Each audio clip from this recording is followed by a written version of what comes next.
নমস্কার, শুভ সন্ধ্যা। নিউজ ভ্যানগার্ডের পর্দায় প্রত্যেককে স্বাগত জানাচ্ছি। এই মুহূর্তে আপনাদের সাথে আমি রয়েছি অঙ্কিতা। চোখ রাখছি এই মুহূর্তের গুরুত্বপূর্ণ সংবাদের দিকে। ত্রিপুরা মধ্যশিক্ষা পর্ষদের স্ট্রাকচার নিয়ে এবার বিতর্ক শুরু হয়েছে।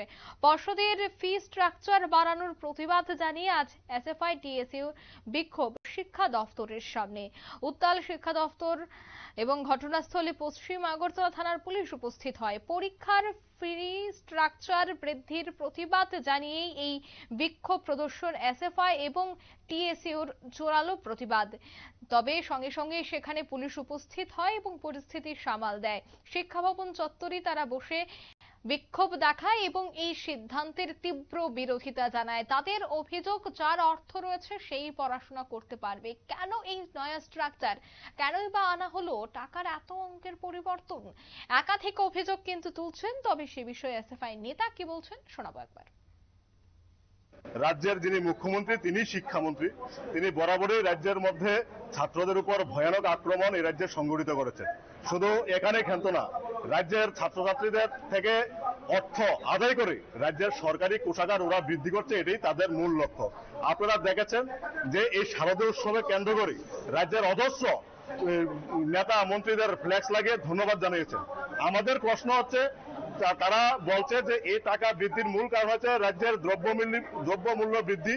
তার পাশাপাশি যে যারা এই মাধ্যমিক এবং উচ্চ মাধ্যমিকের যারা এই শিক্ষকরা যারা খাতা কাটার দায়িত্ব নিয়েছেন, তাদের যে টাকা ওরা দিচ্ছে তাতে পুষছে না। তাদের জন্য এই টাকা যাতে বৃদ্ধি হয় এই জন্য তারা এই ফি স্ট্রাকচার বাড়িয়েছে। এই যুক্তি ওরা খাড়া করেছে, কিন্তু আমরা মনে হচ্ছে এটা অযুক্তি।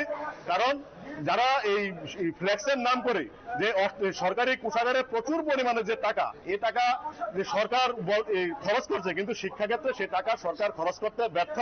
তার জন্য আমরা তীব্র প্রতিবাদ জানাচ্ছি। আমরা এসএফআই টিএসইউ ইতিমধ্যে আমাদের শিক্ষা আধিকারিকের নিকট আমরা ধর্নায় বসেছি। শুধু এখানে আজকের ধর্নার মাধ্যমে আমরা ক্ষান্ত থাকবো না। আগামী দিনে যতক্ষণ না এই সিদ্ধান্ত সরকার না তুলে নেবেন, তার ততক্ষণ পর্যন্ত আমরা এসএফআই প্রতিনিয়ত আমরা ছাত্রদের পাশে লড়াই আমরা চালু রাখবো। আগামী দিনে তা আরো বৃহত্তর আন্দোলনে আমরা রূপ তৈরি করব। ধন্যবাদ।